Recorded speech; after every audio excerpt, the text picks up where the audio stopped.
Today is August 24th, 2023, and this is our 5 o'clock regular work session. Please stand for the Pledge of Allegiance. I pledge allegiance to the flag of the United States of America and to the republic for which it stands, one nation, under God, indivisible, with liberty and justice for all. Hope everybody's doing well today. We have a full house here, which is good to see.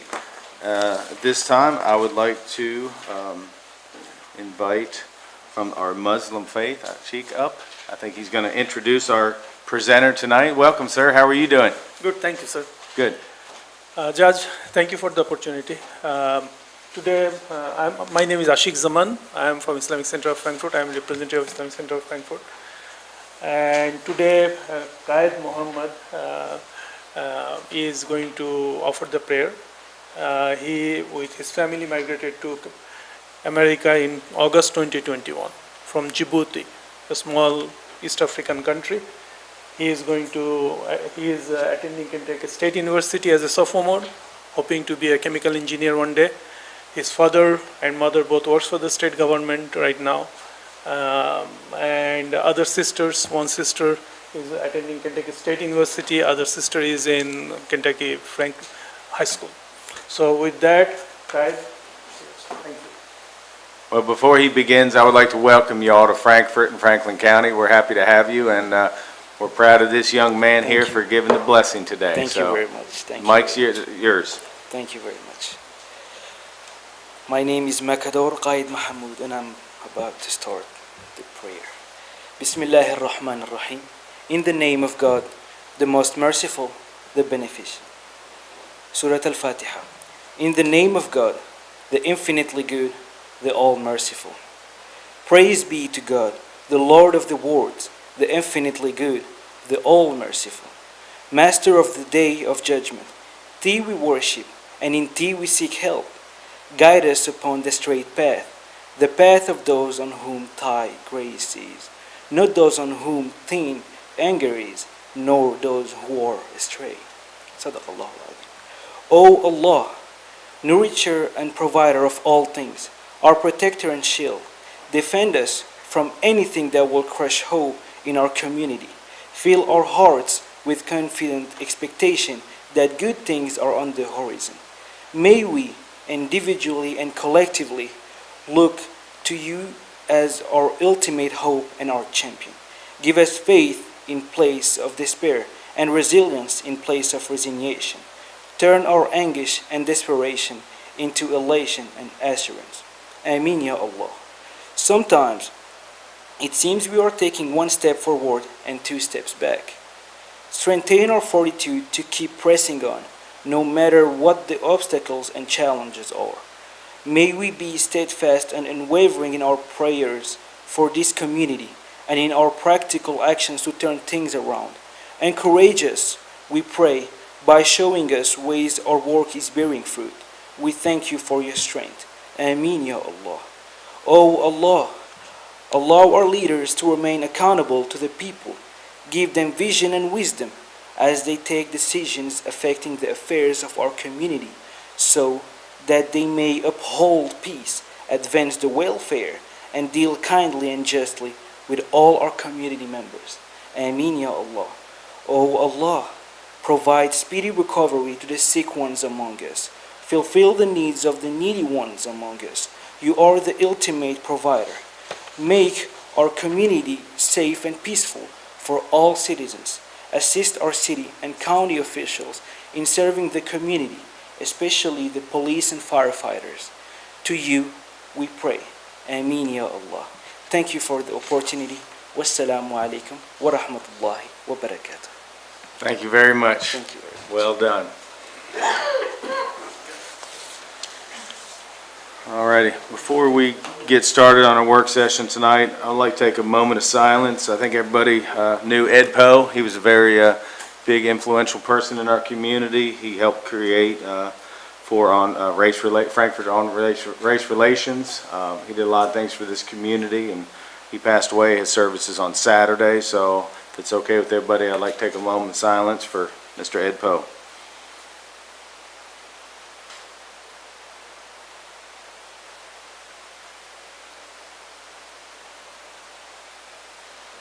Alrighty, thank you very much.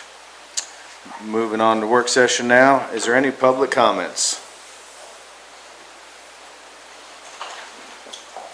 See no public comments. We're going to invite Judy Mattingly from the Health Department to come on up. Hey Judy, how are you doing today? Thank you. Good. I hope everybody else is doing well. We're just here to present our annual tax resolution. And I'm not sure if Andrew has the report or not. Do we know? If not, did you all get the report, I hope? Okay, I'll wait for him to get it pulled up then. I did not, I didn't receive the report, Judy, I'm sorry. Oh, you're fine. I apologize for that. Did Fiscal Court receive it, or should I run Andrew my flash drive?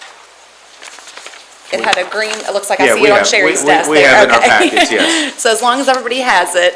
Yeah. I was just showing you in the report that, of course, we based all of our tax resolution off of the 2023 tax assessment worksheet.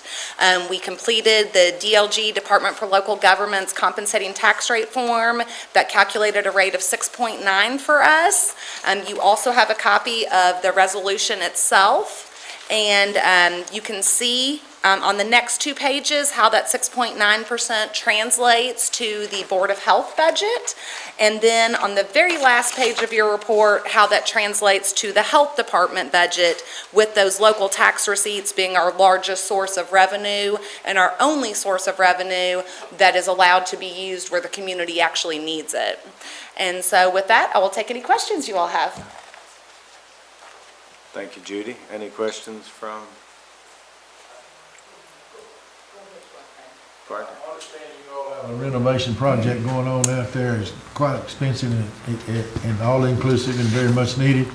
Is this tax rate going to be able to cover those expenses or the payments on the bond? Or That is a wonderful question. If you look at the Board of Health, the taxing district budget, you'll see that we have budgeted almost $5 million for that project. The architects say it is a gut job.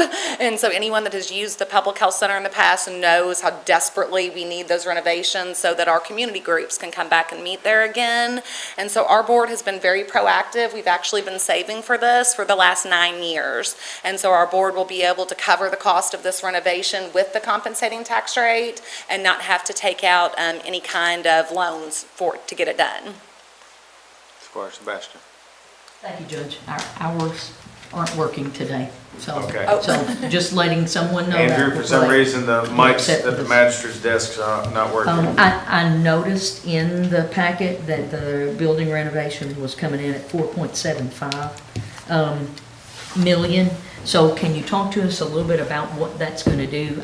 Of course. Because that was my question as well. Well, and that is still an estimate. The architect has been hired and they have completed the plans, and here in the next month or so, they will be putting that out for bid for contractors. And so it is still an estimate right now, but that includes complete electrical. You know, all of our electrical needs to go and be upgraded to the newest internet lines. It will include our plumbing problems and issues where our toilets are leaking. It is going to create a state-of-the-art conference room that, again, you know, we have neighborhood groups that used to like to use that room, and we've kind of had to put a stop to that because so many things have been breaking on us. But we will be so excited when this is finished to welcome everyone back to that building and schedule their meetings there. It's going to add more offices where our health department is needing to grow at this point. You know, after the pandemic, we kind of had to lift our staff up some, and so it will allow growth for the health department, putting in all of those extra offices. And it's actually going to even create 3 conference rooms in that building. So if people are looking to have smaller conferences, we would even be able to accommodate little breakout session rooms. And so we really think that the plans the architects have devised will meet the needs of not only us, but all of the community groups.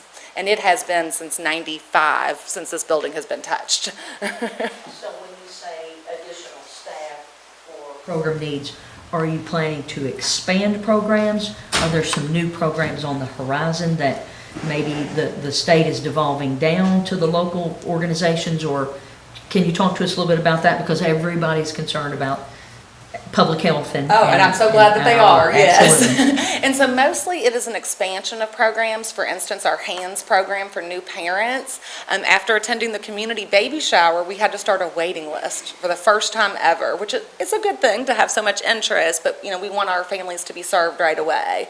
And so just today, we onboarded 3 new staff this morning. And so, they're all going to be going through trainings the next couple of months, but as of now, they are having to cram in and share offices. After the renovation, they will be able to each have their own office space for those private teleconference calls with their families. No problem. Squire Westman.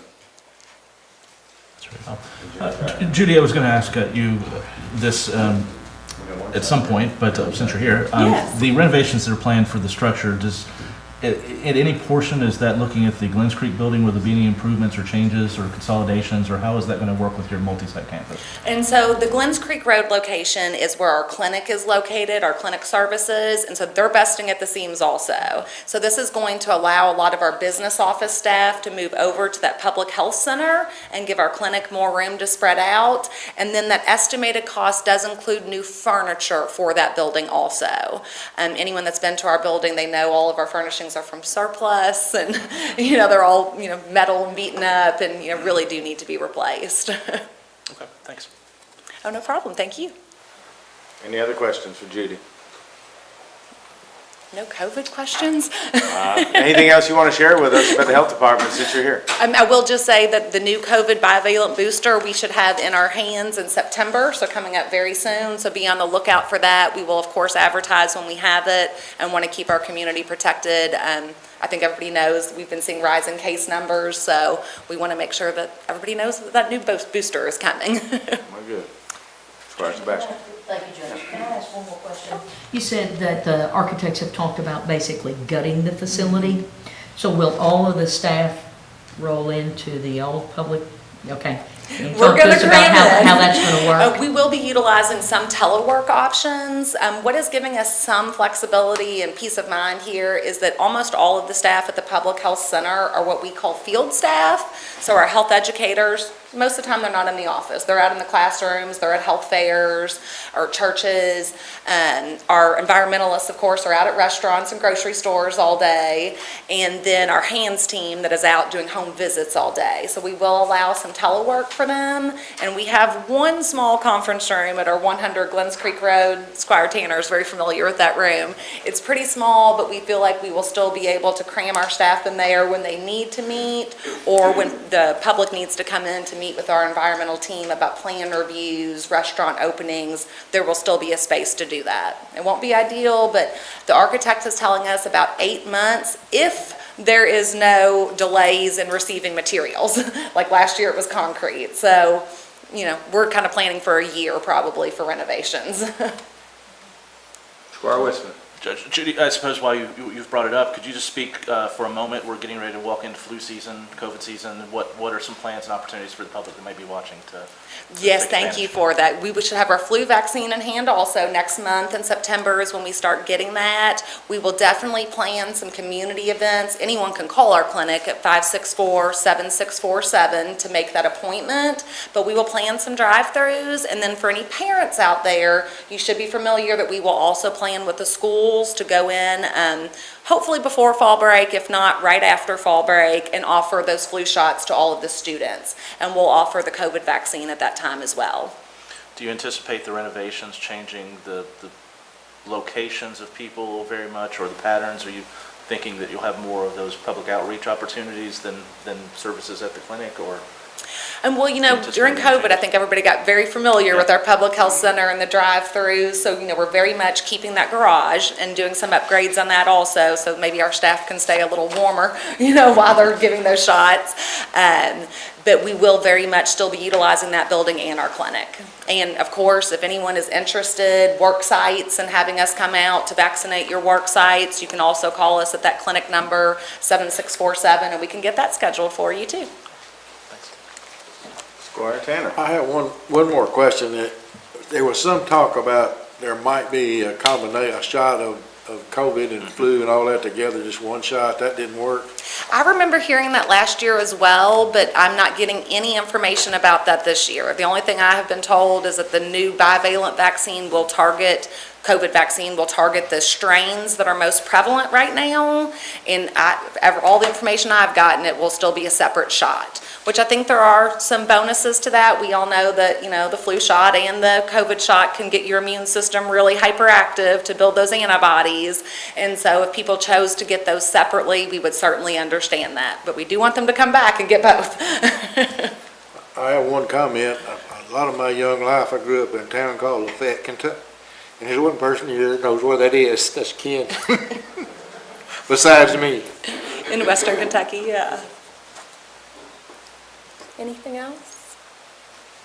All right, Judy, thank you for being with us tonight. Thank you all. All righty, next I believe we have the library. I believe Jean's with us. Anybody else? Yeah, I wasn't sure, there was a couple people listed here, so. Minoj Shanker couldn't join us tonight. Okay. So this is Carolyn Lynch, our board president, and I'm Jean Rourke, the library director. Welcome.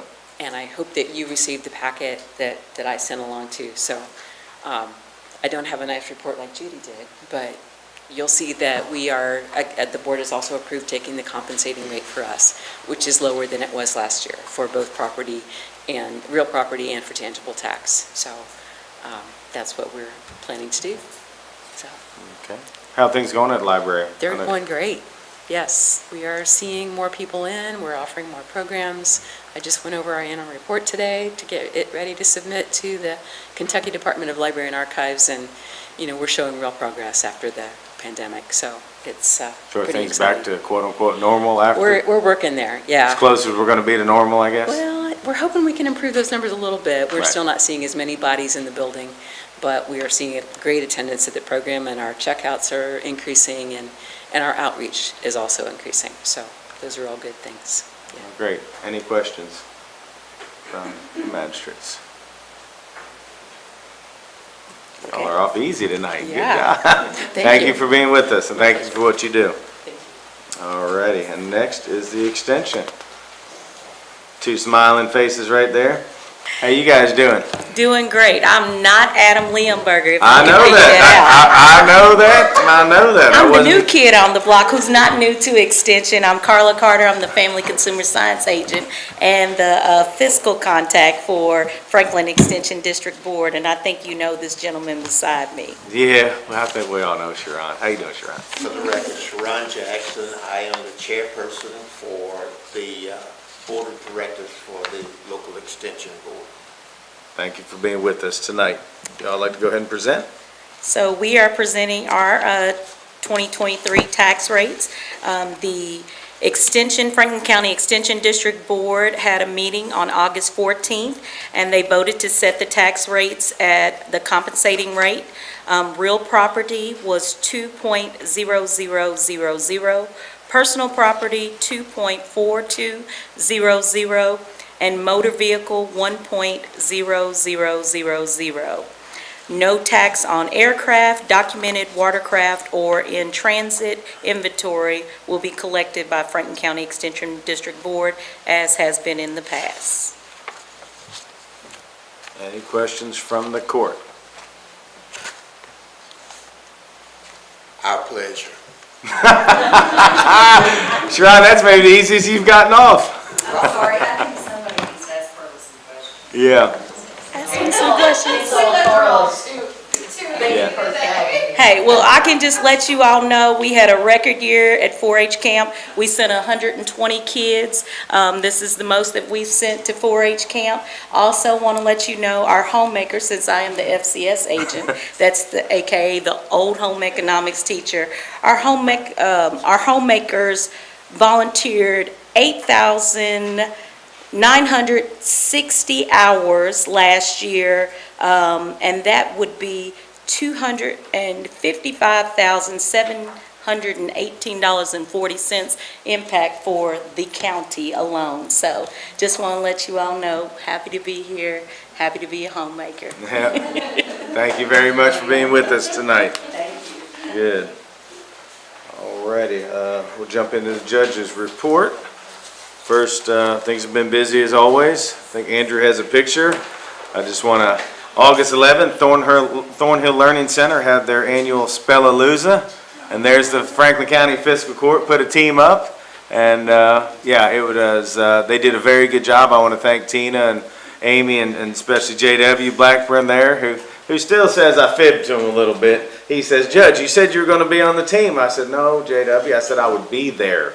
I never said I would be on the team. So, Sorry, ladies. so they did a great job, and I know Thornhill raised, I think, close to $14,000. Yeah, it was a big night for them, and a lot of people had fun. So we were glad to participate in that with them. Next on my list is most of you all were at the Governor's Local Issues Conference held in Louisville from August 16th through the 18th. I think we've all learned a little bit up there. There's a lot of information out there and grants and things that can help us. I want to welcome all the Kentucky State University students that are back in. That's an exciting time for Frankfort to see all the kids back in school. I even moved my son into Northern Kentucky University, so time's flying. Next, we have the Trash for Cash litter program. So we had the FCHS cheer team. I think JW knows pretty well. Oh, it's a dance team. Okay. I didn't know there was a difference, but that's cool. Yeah, they would probably argue that point. But I want to thank them for their hard work and cleaning up the community and making it a better place, and also the state for offering that incentive program. So I think that's a great thing. On August 16th, Candleberry headquarters had their new ribbon cutting, which is a great thing for Franklin County. It's right there out on Chenault Road. You know, they've been around since 1997. Ernie Fowler's a great guy, and we're very appreciative that they chose to build their new facility in Franklin County, and it's a great thing for us. Hopefully you all saw in the newspaper some exciting news that the Franklin County Fiscal Court, Thornhill Learning, has teamed up with NCFL, a National Center for Family Learning. Also participating right now is the school systems, the independent school and the public schools. There's a picture of us the other day. This is just, we're finally kind of kicking it off, and it's going to be a pilot program pretty much for the United States. It's a really cool thing. It's going to hopefully help families with literacy. You know, Kelly was even talking from Thornhill. Just recently they had a daughter, a mother, and a grandmother all graduate with GEDs. And now since then, the husband and son are also enrolled. So they're doing a national story on it. So we're doing some really cool stuff here. I want to give a lot of thanks to Dr. Felicia Smith. She works for NCFL, and Cherry Bowler. They've really been spearheading this, but we're very appreciative that they came to us to form this team. And since then, Mitzi's been working on a list of about 25 or 30 other members in the community that will be invited to a bigger meeting now. You know, Kentucky State and some other industry people and things like that, to try to kind of, you know, it works together, you know, as far as it circles back to workforce and all different kinds of things. I want to thank Squire Tracy. He's in the picture because he's kind of the one that brought this to us originally. So not only is he a member of the Fiscal Court, but he is on the Thornhill Board of Directors. So I'm going to ask right now if Squire Tracy, you could say a couple words about this great thing that Franklin County is working on. Thank you. Thank you, Judge. Thank you, court members, for your commitment to the community literacy project. Obviously, we believe this will be transformative for our community.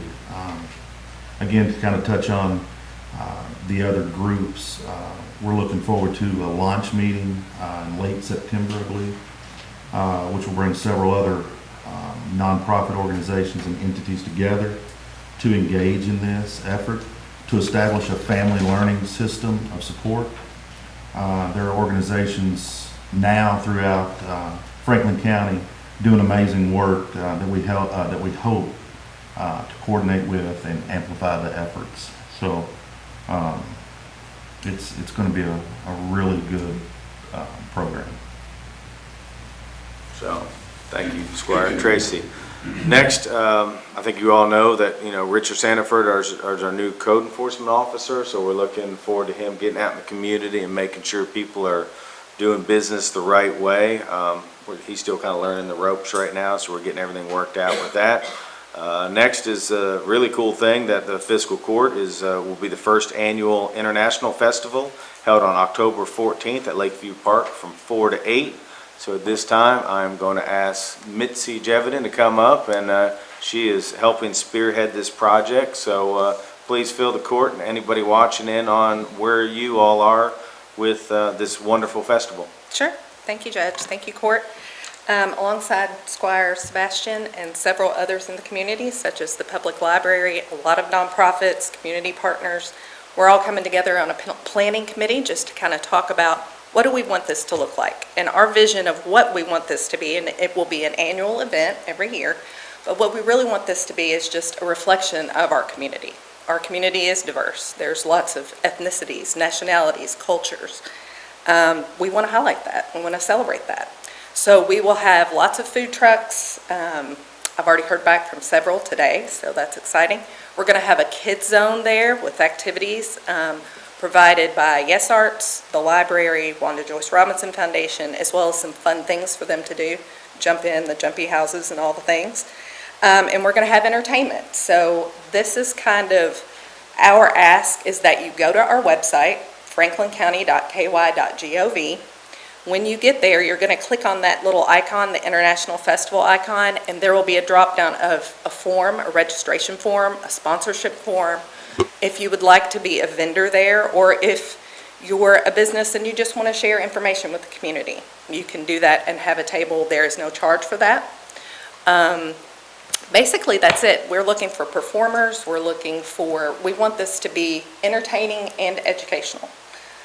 So we already have some fun performances lined up, but if you're interested, please check out our website and sign up, and I will reach out to you. Thank you very much. Any questions for Mitzi on the International Festival?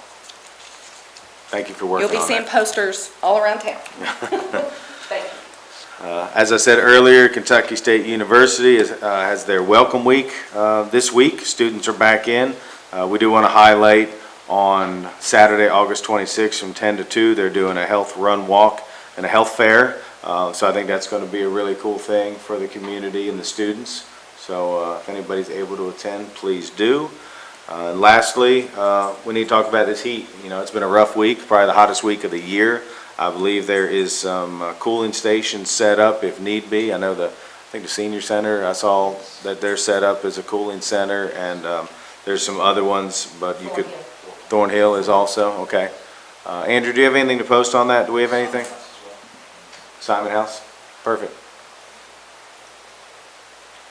Yeah, it's all on our Facebook and our website. I don't have a graphic for it, but it's Thornhill, the Simon House, and the Capital City Activity Center for women and men age 50 and older. So, but all that information's on our Facebook and our website. Okay, thank you. So everybody be safe out there. I think it's supposed to get a little better this weekend, and the next week we're back to hopefully normal. So drink plenty of water. Alrighty, next we're going to invite Stephen Hawksmith to come up and talk a little bit about the road department. How you doing this evening, Stephen? Evening, Court. Well, the last couple of weeks we've been mow trimming, roadside mowing, chipping yard waste. We finished guardrail spraying. We finished mowing duckers, and we've been doing a little hot mix patching. Squire Sebastian. You want to talk to us about the waste tire program that Franklin County can participate in that's going on in Owen County this weekend? Yeah, Owen County's having Please. their tire amnesty start today, runs through tomorrow and Saturday. So the way that works, it comes around every 3 years, but anybody in Franklin County that has a valid Yes. driver license can go to any of the other counties and participate, correct? Yes, and I think Shelbyville is having one, I think, in September, I believe. Okay, that's good. I know that's something we have on our, I think, on our website and social media, so that's a Any good thing. limitations to how many you can take and things? No, as far as I know, you can take all you want. But not commercial. No commercial like rubber tires or like tracks from skid steers, you can't take that. Or even commercial trucks can't haul a bunch in there. No. Yeah, No. yeah, it has to be unmarked, yeah. Squire Tracy? Whereabouts? Owen County Fairgrounds. Squire Sebastian? I just want to say thank you so much to the road department staff. They've been out in the first district mowing and mow trimming. I've seen it for 5 years. This is the most spectacular work that they have done. I mean, they are able to, and mow trimming things back, brush that's kind of come out over the road on these county roads that make it very difficult for turning radius to see, you know, sight lines. That has been tremendously improved. So I want to thank you and sing your praises from the rooftop. So if I could get up there, they would let me up there, I'd sing it right now. Appreciate that. I'll pass Thank it you. on to the guys. Please, thank you so much. Thanks. Squire Wisdom. Could you just speak a little bit about exactly that, where we are with countywide mow trimming, what areas are next? I've got, We just folks came out of calling District concerned. 4, and we're in District 1 right now, and we're gonna work our way around towards Ball Knob. Do we have estimation of how much of the county's been covered this summer? Because it's a continuous say- thing, and just as a reminder to the public that may be calling or concerned, we're sort of down some equipment and doing the best we can about. Yeah, we've been broke down quite a bit this year Yeah. with that old mow trim, but I'd say maybe a third of the county's done right now. But, you know, just as long, we just keep our fingers crossed that the tractor keeps going. So, we're in District 1, and we'll just work our way around, you know, towards the west side of town and end up in Ball Knob. Follow-up, do we have any thoughts on what we can do if this piece of equipment breaks down on us entirely and for the rest of the year? We had any discussion on It's on the agenda. contractual, or It's on We're the buying a agenda new later. one. we're buying it, but last meeting you said Yeah. it's probably gonna be 8-9 months getting that piece in, but I'm imagining for the rest of the Possibility, year, yes. what we can do. I'd like to have some thoughts brought back about if we need to do some contractual mowing or something to finish out the year because of this equipment breakdown. We don't have an extra one on hand right now, so, you know, and I don't know if we could get one from the state or not. You know, just something we have to just look into. If you cross that bridge, we come to it. Squire Tanner. Thanks. Are there companies that rent those machines? It's possible. We've never looked into it. Just something I have to look at. But- Pretty specialty thing. I don't think I've ever run across, you know, it's. Well, there's some that might loan you one to demonstrate it for 6 months. For a month or Yeah, so? It did take a while, yeah. Yeah. They used to would do that, but Yeah. that was when they were plentiful, I guess. I don't think they'd let us have it that long. Well, a week, that'd help. But luckily, most of the roads are in fairly decent shape. I mean, they're not terrible. So, you know, hopefully we'll be fine. And hopefully this one will last, you know, till we get there or get a new one in. You all know how to fix things pretty good. Yeah, we've got some good mechanics. So at 3 o'clock today, we had the last bid opening for the road department. There was one bid package that wasn't bid on, so they put it out for rebid. Numbers came in, numbers all in all are looking really good.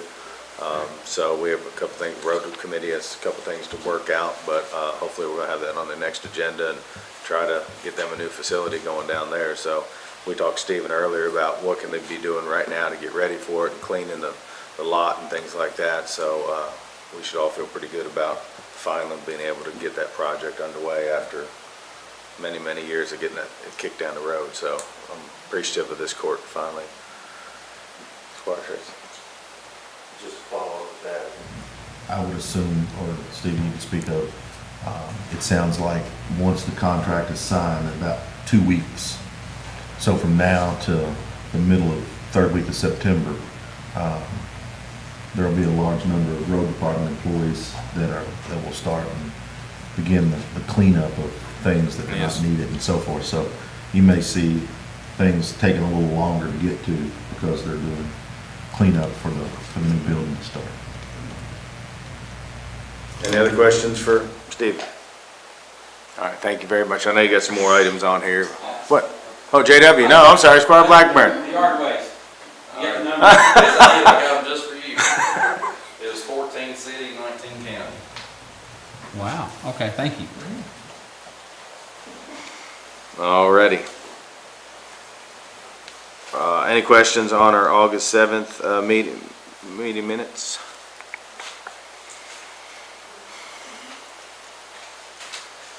Seeing none, next item is meeting August 10th. Any questions on those meetings?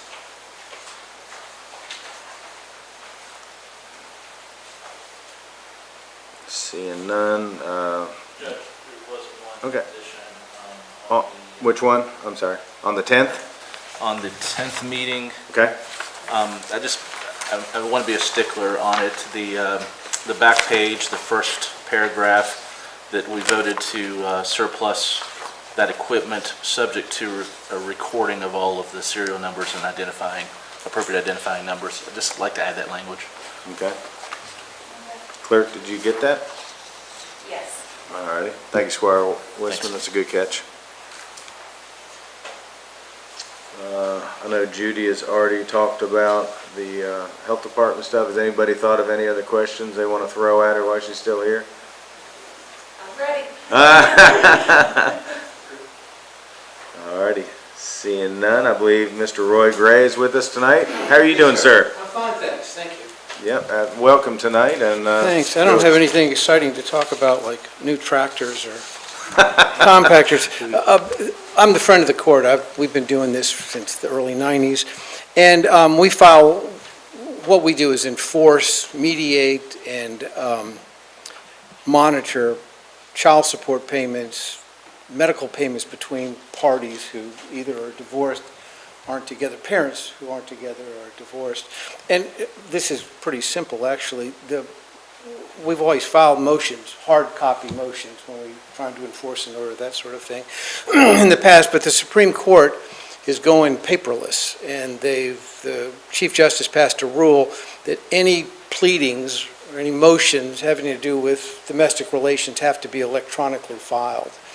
And so you have to set up an account with the administrative office of the courts. I mean, I've got one in my private practice.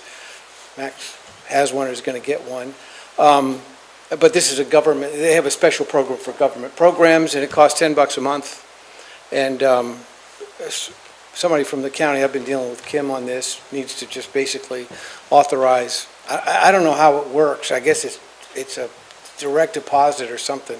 But anyway, it has to be signed, and I can't sign it. I can't authorize the payment. So I guess I'm here to ask you all to okay whoever is supposed to sign this and submit it to the administrative office of the courts, because we need to have it done quick, because it's supposed to go into effect September the 1st.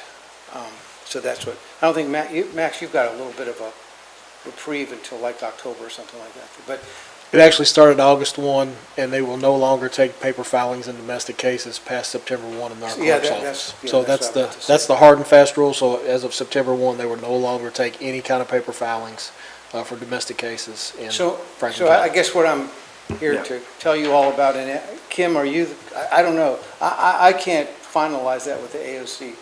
I guess Kelly or Kim or somebody. Yeah. So and I appreciate you coming tonight. So the question is, you said it's $10 a month. So $10 a month. Who pays that? Is that us? Or who pays that fee? I assume it's the fiscal court, it's not me. Okay. We pay? Okay. Yeah, it's in. All right. So anyway, I guess I'm here to ask. I'm not exactly Yeah, sure what, that's fine. Yeah, no. but somebody needs to go ahead and communicate Somebody with needs the to sign it. AOC. Yep. All righty. Any questions for Mr. Gray? All righty. Thank you. Okay, thank you. Thank you. Have a good evening. Okay, I can be, thank you, thanks a lot, thank you. All righty. Robert, are you with us? No? Yes? All righty. I'm going to go ahead and start it if he jumps on. So this is something we've talked about a couple times as far as the Joint City-County Planning Commission number of members. I believe the verbiage now reads that we will have 4 citizen members instead of 5, and the city will be doing the same. And we opted to keep the number of meetings the same, so they will be meeting every 4 weeks. Does anybody have any questions on this agenda item? Squire Tracy. With that being said, I know. Maybe it was Squire Blackburn referenced that maybe last year they didn't meet in November or December. Is those months still in for meeting or out? Our intent is for them to be in, just would have to schedule a different date. Max, is that the way this reads? Because we say every month, basically. And we plan to have a conversation with them as far as, the mayor and I talked, as far as just a couple things like that. Okay, thank you. Squire Wisdom.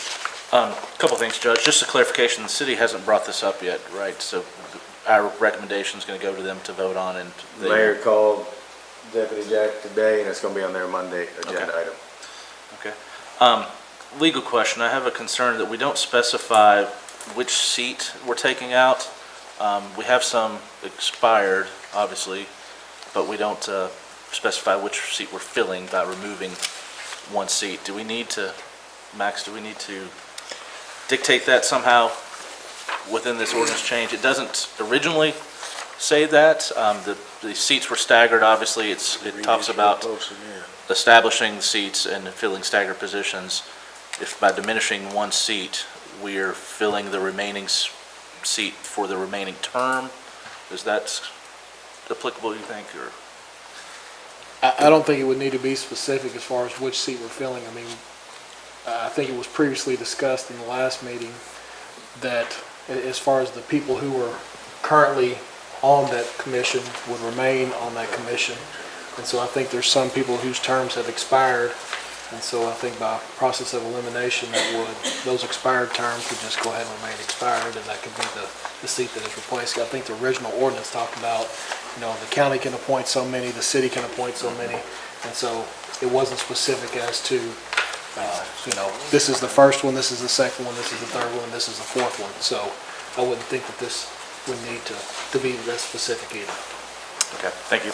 Just wanted to verify with that change that I was concerned that we needed to be more specific in that. I do like that we are leaving the notices effectively every month, but it's my understanding again that the Planning Commission will have to change that meeting schedule for December and otherwise in their own documents and vote on that themselves, right? But I think we do need to, now that we're here as a public body, and the public can see us, I think we need to be fairly clear that we hope that the Planning Commission will take up a change to meet monthly and more frequently within their committee meetings and otherwise going forward to address community business, which I think is part of the change here, is to help facilitate things to be more expedient and better or more thoroughly reviewed by the community. So often we've had some things tabled because of quorum issues and otherwise. And I wanted to verbally express that as far as this body in our last discussion, we hope that the Planning Commission will take that up to adjust their meeting schedule and be more frequent. So, thank you. Noted that. Thank you, Squire Wisman. Squire Tanner.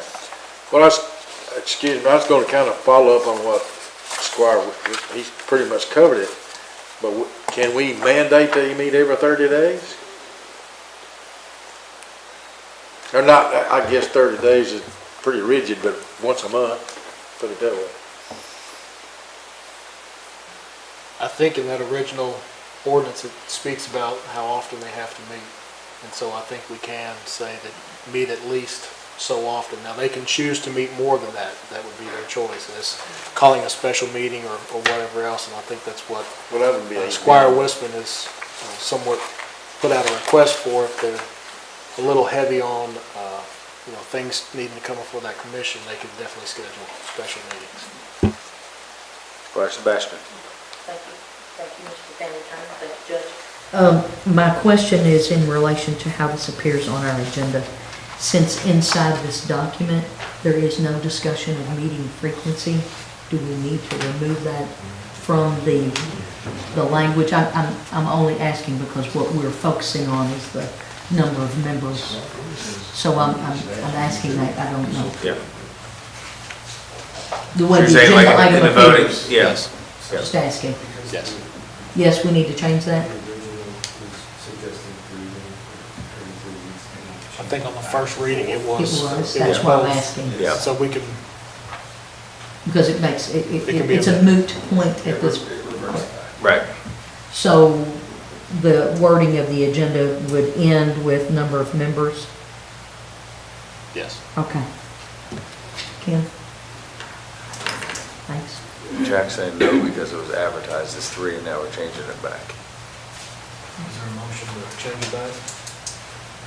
Because I think on the first reading, So we need to make a motion to I would keep think. it the same?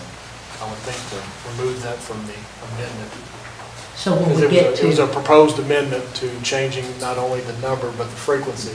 So it would need to be a motion to amend to take that portion out regarding yeah, that's what I'm the extra asking. meeting. So when we Yes. get to this portion of the agenda in our voting session, that's what we would do. Okay. Yep. I'm just Thank trying to you. be Yeah, no, it's be good clear. clarification, Squire, yep, Trying absolutely. to be clear. Yep, Thank that you. is good, yep. Robert, do you have anything to add to that? I noticed you popped on. I think we covered it. Well, I just would like to add that, based on the discussion of the committee of the whole, the ordinance for second reading does take out the non-citizen member element of the membership for appointment. Okay, thank you for doing that. Yeah, that was something we had talked about. Thank you very much. Thank you.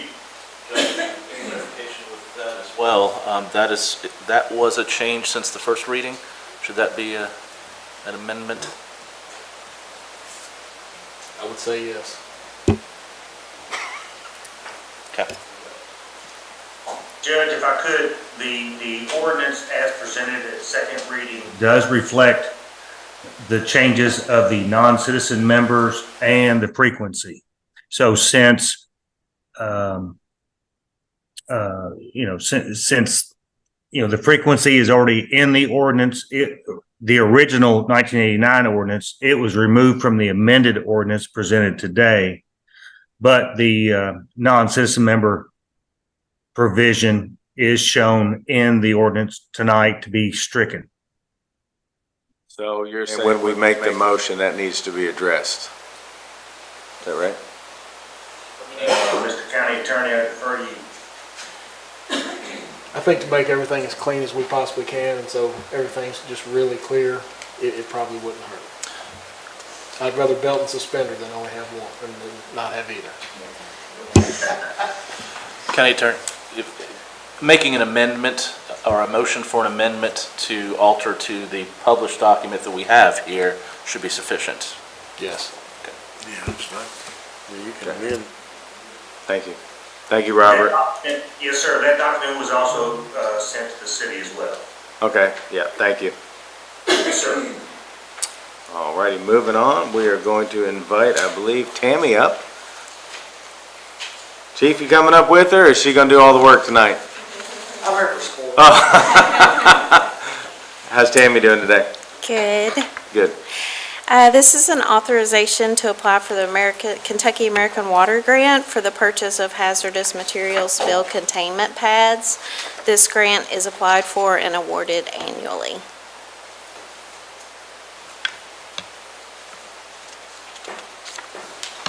Squire Whistman. Yeah, thank you, Judge. I'm wondering if this has been an ongoing program. Have we ever received an award from this grant pool before? We've done it for been awarded this grant several years in a row now. I think it's probably 4 or 5 years in a row, if I can recall correctly.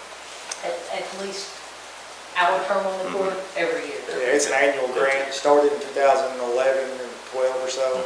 We applied just about every year. Terrific. I want to just echo a reminder that how important it is to think about our waterways in this community, and we've had a bourbon spill not too long ago, and we're always looking at potential hazards that is not at the forefront of mind. So thank you for applying for that. And I thought it was one that we had fairly often, but just one point. Thanks. All right, thank you, Chief. All right, Tammy, you want to move on to the next one, please? Yes, this is an authorization to receive FEMA funds for the debris cleanup that occurred in response to the weather event on March 3rd. Special thanks to Amy Kurtzinger from the Road Department and Ray Kinney with Emergency Management for pulling together all of the information in order to secure these funds. Any questions for Tammy on this item? Yeah. So it appears. Thank you for coming, by the way.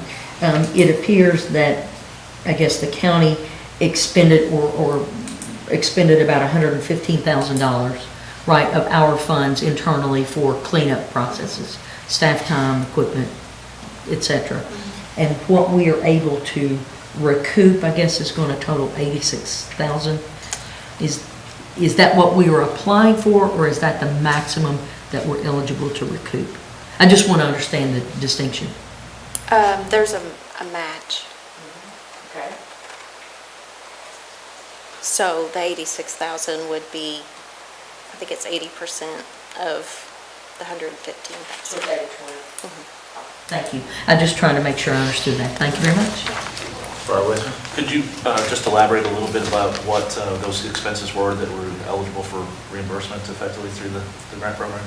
So it was personnel time that was spent doing the cleanup, and then we also rented 2 dumpsters to put the debris in. And the full 80% was for any expense, or only those elements were eligible? There were other eligible things, but we didn't have any other costs. Okay, thank you.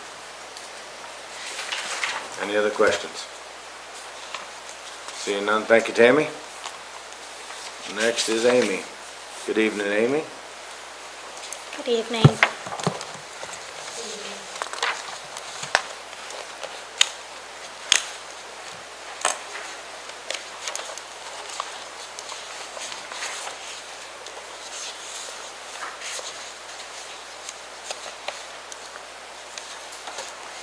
Okay, so this agenda item is setting our 2023 tax rates for real and personal property, aircraft, watercraft, non-commercial, and the 2024 tax rates for motor vehicle and watercraft. And these are based on the numbers that are provided by PVA and filtered through DLG. DLG computed a compensating rate of 18.1 cents per 100. And the compensating rate generates the same revenue as last year. We are proposing 18.4 cents per 100. This is the same rate as last year, but it will generate the county an additional $228,000. So in your packet, I have the history of the tax rates from 2018 to 2020. It's 0.187.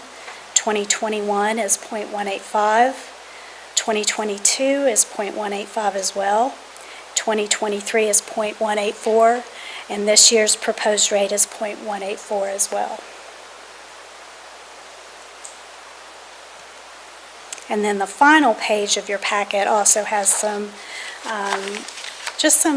great information that has property class totals, homestead exemptions, the number of parcels compared to the past 2 years.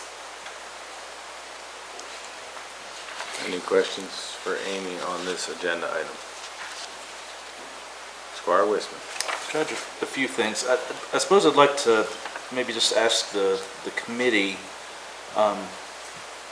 what how they came to determine the current rate recommendation, and was that sort of a unanimous decision, or was there any other factors, considering some revenues that we're looking at potentially losing, and some potential for frankly an aging community that have some exemptions, and I'm concerned about our rates, but I suppose I'd start with asking maybe the members of the committee that reviewed. Anybody want to speak? Yeah, I'm really confused myself, to be honest, because I'm on that committee and I don't know what happened. We had some really good conversation. I thought we were going to have a conversation with the whole court, and then that didn't happen. So I don't know what's going on. I would love to know myself, to be honest. So I was in the room as well, and it was a unanimous discussion about keeping the same rate that we kept last year. I did not hear one member speak up and say they wanted an additional rate. Now, you were there, Kelly, That's not how I remember it at all. Did you want a different rate? I wanted a discussion about it. I wanted us to have a conversation about it, is how I I think remember. the question that came, maybe I misunderstood the question. Did you say, Generally, I just wanted to see what other considerations, we only were provided, sort of these charts. I'm just wondering generally what the discussion was that led to that rate, considering things like bourbon taxes are going to be fading away over the next 20 years, all And those kinds of we things. had really good conversations about that. We had really good conversations, and that was one of the biggies, is that we have to make up for that somehow, and that this is one of the avenues to do that. We also talked about how much more people are paying for food right now. I mean,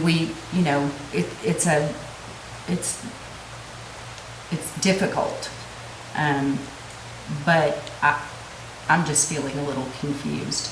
So can somebody else that was in the room, Amy, can you tell me what you remember? I would really appreciate it, because I'm feeling confused. So I presented all of, from the compensating rate up to the 4% increase. And we had that discussion. There was no direction from the end of that finance committee of what rate we were going to go to. And this is the direction that the judge's office gave me for the public hearing notice.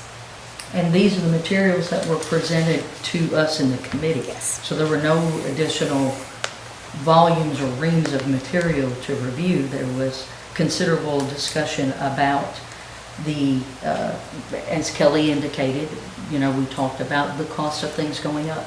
We talked about different revenue streams for the county starting to decrease because of an action of the Kentucky General Assembly, which was lobbied very heavily by a lobbying body.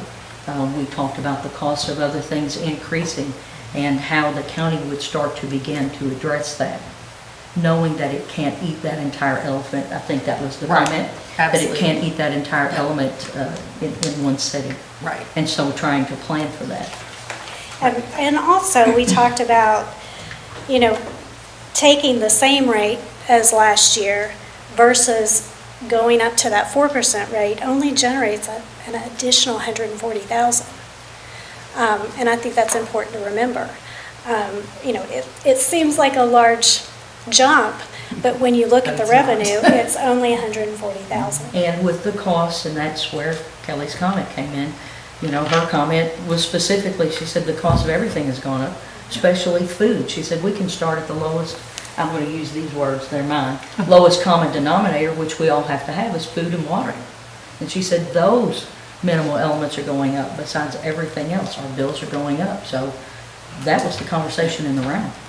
Yeah, and I'll just say, obviously I was in the room and we talked about it, and we've talked about this for weeks, is, you're right, Kelly, we talked about everything, and Squire Wisman's point, we're starting to lose the bourbon tax and things like that, and I know there was some talk from the magistrates about going up, but the county has a lot of other things going up. We have the insurance premium tax coming, we have the E911 fee that we're looking at. There's some other things that are going to be coming on that are going to help, I think, with some of those up costs.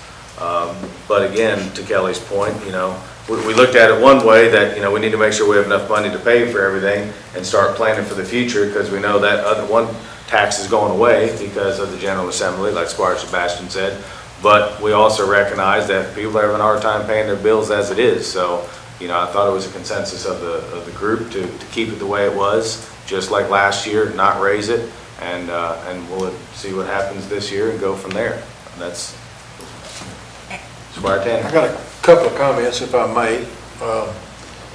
First of all, I'm committed to vote for it because I told the judge that I would, and that's the end of it. But setting a county tax rate is a serious issue, and it will have long-term ramifications, not just this year. Because when you leave money, you can't get it back. House Bill 44 does not let us set our tax rate as what we need each year. When you roll it back, which we didn't, thank goodness it's the same, it's very serious. And yes, we're losing a ton of revenue. The judge has talked about, to me personally, about some of the things that he thinks we got coming up, which is an insurance premium, the city's raised theirs. There's a lot of issues out there. I'm willing to wait and see what happens with those. because you can't lose $800,000 worth of money. The General Assembly took it away from us over 20 years, not this year, we got a couple of years. But then you're gonna be in election time, buddy. So you really need to be thinking down the road. Everybody does. I sound like I'm giving a lecture, and I apologize if you accept it that way. Please don't. But it is a serious issue, and it has long-term ramifications, and we have to, you gotta look at the big package, as the judge said. And I didn't tell him I was gonna vote for it, and I will, unless I drop dead between now and the time they call the roll. Please don't. Up yonder. Cause so many more problems. Somebody might shoot me, I don't know. Don't say that, good Don't say Lord. that. Yeah. Judge, I guess I was hoping, and I'd heard at one point that we were working towards a meeting of the body to have this discussion before the rate was advertised And that for. was And not I hope in the future that we will do that, because I'm concerned, it is $140,000 if we were to go to the maximum, but then you have that compounding effect, right? That next year is based upon the previous year, and the next on that previous year, and so on. But I'm afraid we're digging a bit of a hole financially, and I'm just not sure that we're going to be able to do the improvements that our citizens want and afford our standard operations as our citizens are used to. So I was just looking for a discussion and helping, as a body, we've not had a discussion as a fiscal court at all yet about some additional revenue opportunities and how we're going to fund some of the projects we want to do so desperately. So, this is the first time we've jumped into that. So I just wanted to understand everyone's headspace a little bit more before we went into a final vote. So, thank you. And I'm going to say, This is a work session, and this here's is- your opportunity. It sounds like you're ready to raise some taxes and have some ideas about that. I'm eager to hear them right here. so I'm going to stop there for a minute. I'm going to say that I give full faith in our treasurer. And so Amy does this every single day. And so when the finance committee met and we talked, she had looked at not just the rates that are on there, all different types of things. She looked at other things that are coming the rest of this year, the big picture, this is what she does. And so when her and I had the discussion, I put a lot of faith in our employees here. And I said, what do you want to do? And she said, I think the right move for this year, to see how the new court shakes out, all the other things shake out, is to take the same rate as last year. That's fair to our citizens. We're not raising taxes. We're keeping everything the same. Don't forget, property's gone up, and we will, generate more revenue, even keeping it the same. That was kind of the talk. So as far as I'm concerned, sitting in this seat, I hear what everybody's saying, and I agree. And next year, I think maybe we'll do it a little bit different. But I feel good with where we are, and we'll go from there. And just to clarify, when I brought this before the Finance Committee, I said, please don't go below this. That was my, it is up to the court. It is up to the court to determine if you're going to go higher, but please don't go below this rate. But to speak to, there's a timing issue with this too, and we're learning, but these have to be adopted by September 9th. When we looked at the calendar, this was our last court date, so it was a very quick. So the clerk knows now, for next year when we plan, we will try to have a court closer to that date so that it gives us a lot more freedom to have the discussions that need to be had as a whole. Squire Tracy. Amy, thank you. Amy, thank you for being with us. Just for clarification purposes, because we've been kind of all over the place. The proposed rate tonight is not an increase, It's not an increase. but with keeping it the same, it will bring in additional revenue That's compared to correct. last year. Yes. Thank you. And just to kind of say what Amy just said again, this kind of came up on us fast. There was a deadline. I'm new in this position. She's new in that position. We're still trying to figure it out. So, I think we will have more time next year to meet as a group to talk about it and go from there. But I know I feel good, and I feel good for the citizens of Franklin County for the rate that we are proposing tonight. Squire Tracy. Judge, thanks. With that being said, and I think all magistrates, and I know you as well, and probably you too, I know one thing that we've done is had talks with the PBA about making sure assessments are consistent and as close to being correct as possible. So hopefully when that conversation takes place, she will be invited into the room and be a part of those. No, I agree. And just to share with everybody, one of the things when I sat down with the PVA is, you know, there's some information that even our planning and zoning collects that she wasn't getting. And so we've done a good job in the last couple of months of hooking them together. And there's some simple things that can be done, like when somebody fills a form out, they can put some information on there that is going to help the PVA hands down.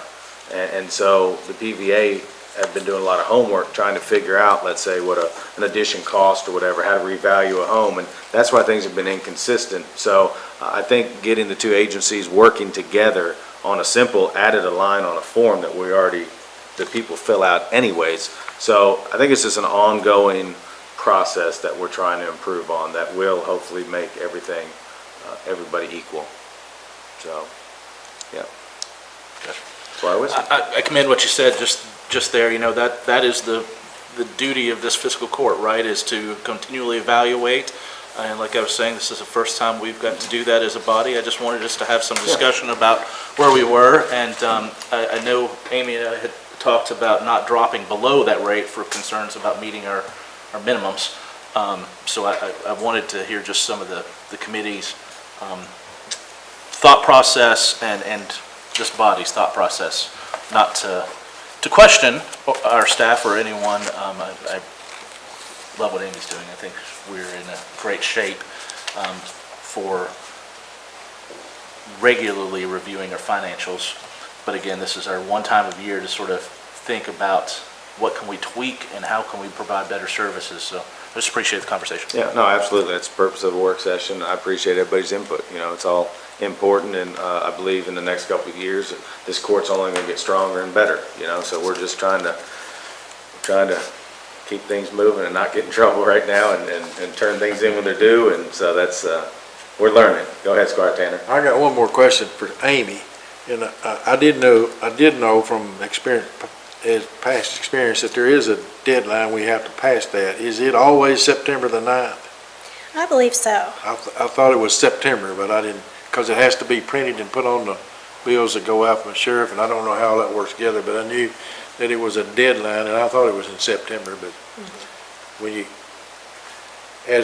already all said, we need to keep in our minds that it's when it is, and get started earlier or something. Yeah, but you have to wait on people to give you the rates too, which is not. You do. They come the very last of July. So, yes, they don't, you know, it's quick. DLG drags around, I won't say drags around, but not in a big hurry. You said it, not us. No, but I agree, Squire Tanner. And now, you know, Kim knows to have it on the calendar for next year, and like I said, we're all figuring this out, so. All righty, that's a great conversation. Thank everybody very much. Amy, would you like to go ahead to the next one? The next resolution is for the insurance capital and bank deposits. I'd like to speak to the bank deposits first.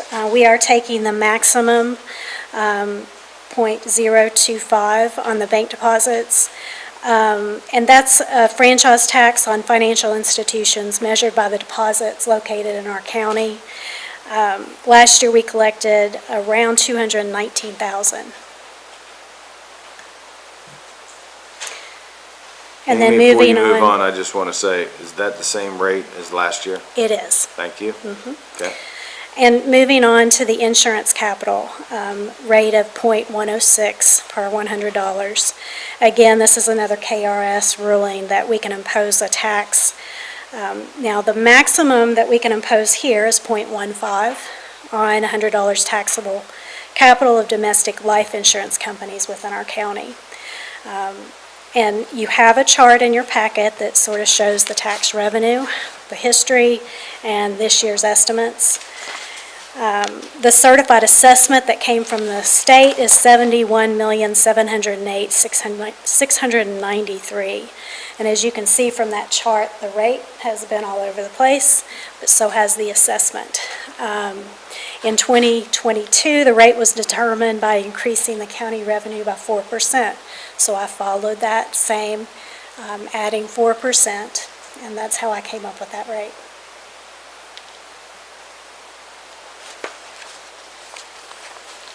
So keeping the exact same rate for the loss of that Yes. Because there's that difference in the assessment. It's almost half. Yeah. And that only affects one entity here in Franklin Yes. County. Squire Westman. Judge, I suppose maybe a couple of you members from the last court, did anyone talk to the change from 2020 to 2021 that's in that chart? Or Amy, did you have any information on, there was a significant drop And the rate, at that point in time? so in 2020, How did that affect it was 0.15, and it did drop to 0.05, and that was at the request of that entity because their assessment had doubled. Okay. I wondered if there was something related to that. Do you have any information about how we're comparable to other communities? I Or don't. even the city? Okay. To the city, we are very close. Squire Westman, I believe, and anybody can jump in, I believe the change of the money from that assessment was because the company had been bought out or something like that. There were some things that happened to it over those couple of years. There was, Yeah. I read that in the meeting. That's right, you did. Yeah, yep. So, Squire Tanner. Is there only one life insurance company in Franklin County? Yes, that's correct. Okay, thank you. All right. Okay. Amy, next one. Treasurer's report.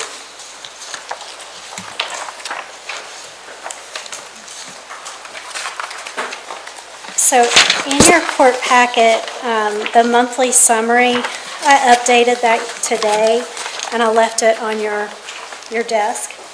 And it should be one in the upper right-hand corner. It says updated August 24th. And the difference is only the one that's from your packet and the one that I left you today is the column that says capital debt service, and I recorded the bond proceeds. So that's the only difference. So for the 1 month ending, July 31st, the receipts are $12,889,449. Expenses, $3,191,050. Those receipts are inflated due to the bond proceeds of $10,359,943. Leaving when you add in the fund balance of June 30th, our fund balance as of July 31st is $30,933,845. And does anybody have a question about the bond proceeds?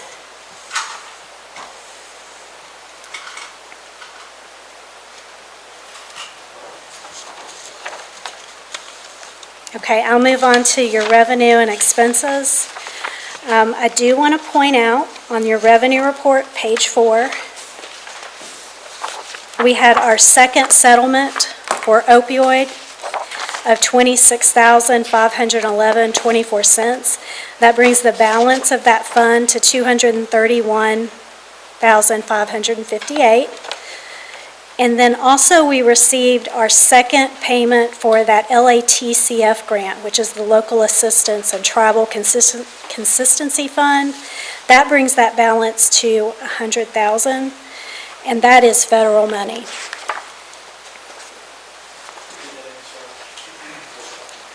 The second one, on down under Fund 84, the American Rescue Plan Act, the second line, the LATCF, that additional 50. And I will be amending these into our budget and then just putting them in contingency. And you'll probably see that in the next court.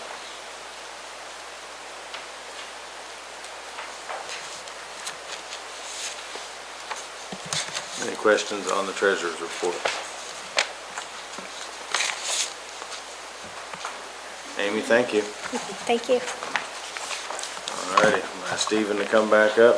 Looks like you have a couple items here. Yes, we'd like to get approval to reject the bid for the mow trim that we got in a few weeks ago, and we'd like to re-advertise that. And the reason is for that is because the specs that we had on the ones we got the bids in a couple weeks ago was a 22-foot boom mower, and we had our mechanics go to Anderson County Road Department and look at their machine, similar to the one we're looking at, and they tried it out, used it on the roadside. It had a 18-foot boom mower on it, and they said that was the perfect size, and they thought a 22 would cause too much stress on the tractor. So we'd like to re-advertise for that. Is there any questions on that? Okay, and the next one, we'd like to get approval to authorize to Jay Edinger for upfitting our F-450 Ford truck that we already have. They were the lowest ones on the bid. And you also got it in the lot. Yes, a lot. They've done probably, I'd say 90% of all of our stuff in the past. Squire, Tracy. When you say 90%, are you Talking snow equipment, or are you talking the bed? What are we? Yeah, the bed and snow equipment's usually all in the package. Yeah. And I might have asked you this, or the deputy, are we advertising for a specific brand of bed, or are we going by specs off of the bed? I don't have that information with me. John wrote it up, and I didn't bring it with me today. It just, if we're going off specific brands, it just seems like we may be limiting ourselves. I mean, the spec is truly what you're looking for. If it meets the specs to it, then they would all be the same, but just food for thought in the future. Okay. Squire Thank you. Sebastian. Thank you, Judge. I just wanted to check, how long does it typically take once we take the chassis up there? It depends on how many's in front of us at the time. It could be as fast as maybe 2 months, or it could even be 5 months. Okay. I was just worried about the snow and stuff, yeah. Yeah. Yeah, you I mean, just never know. That's a four-letter word that we're not ready for right now because it's not hot, but 5 months from now, that's why I'm just a little concerned about the lag time. Yeah. But I'm happy it's close. Right. Louisville's not that hard to get to. Go ahead, This Squire. equipment that we're probably authorizing today is not years down the road or 6 months. I mean, it's closer than that. Are they to have it in stock, do you know? Are you talking for the truck equipment? Yeah. The snow equipment? No, they'll have that in stock. It just depends on how many trucks are ahead of us, getting it upfitted, yeah. Y'all can't install it? Y'all bid it installed, though, I'm sure. Yeah. That's okay. All right, Stephen, next. All right, we'd like approval to advertise for sealed bids for a trommel screener and a conveyor. This would be used at the compost facility, and this is for screening, and it would screen the bones away from the compost and also rocks. And this would be purchased with grant funds that Brittany applied for, and we've already got those funds in hand. Yeah, we went over, and Brittany was still here. We took a road trip over to Winchester, I believe. They have one similar, and it makes a big difference on the finished product with the compost. Speeds it up, clean. Yeah, it makes a big difference. Squire, Tracy. Knowing the amount of compost and wood chippings we have on the hill, do you foresee giveaways? I'm not as much giveaway as I am charging. I mean, those things cost a lot of money to produce, so I think that's something that the committee is going to talk about maybe in our next committee meeting as far as yeah, how we handle things like that. I mean, as much as we do for our community and stuff, I think there becomes a fine line that, you know, we're paying all the equipment, the manpower, women power, whatever, you know, and just, I think it would be, you know, discounted from a regular thing, but I think it's an opportunity for the road department to try to make a little money back, and still think it'd be a good thing for the community. We've talked about a couple other things. We've talked about inmates bagging stuff up and, you know, selling it at the farmer's market, you know, things like that. So it's still being talked about, I believe. Now that we have a new solid waste coordinator, I think it's the perfect time to get her working on, you know, her thoughts on it too. And, you know, getting up there and seeing how much material we have and things like that. But I believe it's quite a bit. Squire Tanner. Just a general question, would any of that compost have to be treated? Or just No. like it is? Just like it is. There's no Yeah, Rudy requirement used to for it have to it be tested. treated? Yeah, I know they take, as it's composting and things like that, it's a pretty big process, and they have to take, bless you, they take temperature of it and things like that so they can stay within certain rates. That's monitored by the state, I believe. So, yeah, it's pure stuff. Yeah, it's got some fertilizer. Yeah, sure it properties does. to it. Yeah. Squire Wisman, do you have your hand up? Yeah. Yeah, it's Squire Tanner. It's not an organic quality material, right? There's contamination issues, so there is some testing, but it's sort of an understanding if you take it and use it, which we probably need to think about some disclaimer putting with it. But I don't think we actually got a formal notice to the full court that we were awarded that grant. I know it was sort of said in passing. I think Brittany did when she was still here. Did we? If I don't remember offhand. I just remember hearing it. But no, she didn't. Was Oh, there I a- apologize then. Yeah. Was there do we expect that will cover the full cost, or is there a match? I don't remember if there is a percentage that we're going to be. In-kind match on that grant, which labor will take care of. So the court shouldn't have to put additional funding on that. Great. Thanks. Stephen, thank you. All right, thanks. You've been up there a while. You look comfortable now. I mean, you're getting the hang of it. I mean, leaning on it. He's gonna hang out for a while. Next, I believe, is on me for the board appointment for the planning commission. So I am saying Russ Wright has come off, and I am recommending Reed Mills to take his position. Reed is a great guy. He's a business owner. He's a hardworking, very educated person that I think would do a very good job in representing us on the commission. Anybody have any questions? Is Sanford still on that board? Who's on the board? Currently, Sanderson. Yeah, Daryl Sanderson and Charles Stewart are currently on as representatives of Franklin County. Reed Mill will join them, and I am working on one other that will hopefully be on next court agenda. It's your appointment. I was Nomination. And I've reached out, you know, I mean, the planning and zoning is a big committee to be on, and it's a lot going on there. And I think I've reached out to, you know, anybody I can as far as if you have names and people that want to talk to me about it and stuff. It's a commitment, but he actually came to me wanting to serve. We sat down in my office and talked for about an hour. I wanted to kind of see where he was with everything as far as growth, preservation, things like that.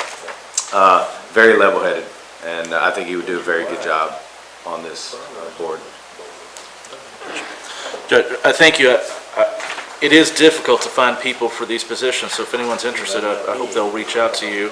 I'm realizing, as I've been trying to find folks too, how limited in some capacities our community's talent pool is in the realm of planning, right? So I'm wondering if we can, I don't necessarily want to make a board appointment contingent upon a training requirement, but I'm wondering if we can go ahead and immediately for this and some others that we're going to need to fill, come up with some additional training opportunities or set aside some amount of budget to allow these folks to go find some trainings. There's Keiko's offering a full 8-hour day in October. I know that this is good timing for that, but I guess the request is maybe to you and your office to come up with something that we could do maybe before the end of the year, because we have a lot of people getting ready to go on to that board to fill vacancies, that I'm concerned that we're going to throw them on without adequate training, without adequate time to train or resources to find that training. I know some members in the past have expressed interest and willingness to go do some training opportunities, and there was not really funding set aside or available or a mechanism to be able to allow them to do that. The court obviously pays for our own appointments generally.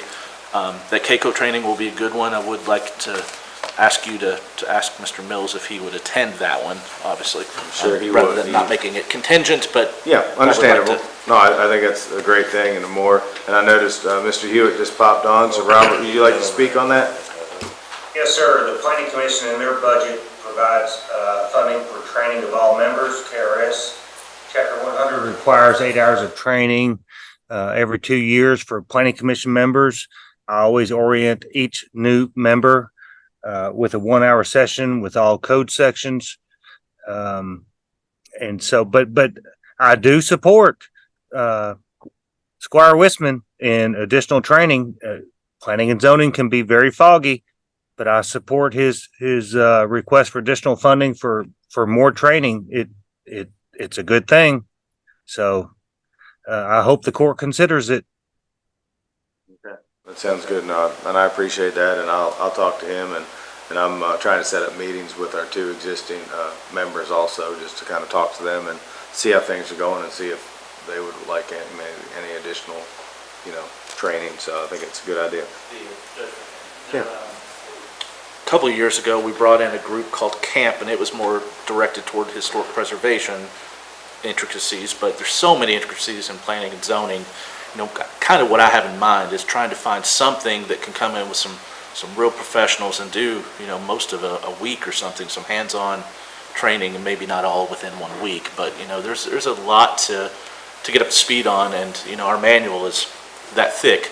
A cursory introduction is not enough, and we're going to have a whole lot of people here that are going to be new to the board that are going to be in the weeds very quickly, so. Understandable. Yep, thank you. Yes, ma'am, I'm sorry, I didn't see you. Squire, yes, yes.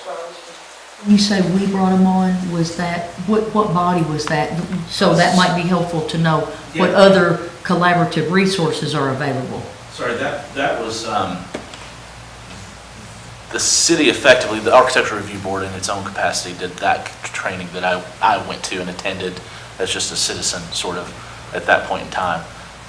But I know that there are other professional groups, organization planning groups across the country that provide those intensive trainings that can be tailored towards certain parameters that are unique to your community, maybe watersheds and runoff and topography issues might be something really unique to our community that some group has some specific training available, and not to mention just regular parliamentary procedure and sort of how you run those meetings would be good for folks to understand too, right? Robert? Yes, I would just like to echo Squire Wissman. This is an opportunity For us to coordinate with the city to provide additional training. He's correct, whether it's historic preservation, stormwater management, site development, general rules of procedure. He's exactly correct. I mean, he hit the nail on the head, and I strongly recommend that the court move forward with this. The Planning Commission has a major economic impact on this community. So the more educated they are, the better this community can be, whether it's, denying something that's not right or approving something that is. They have to be educated and trained. I support his statements 100%.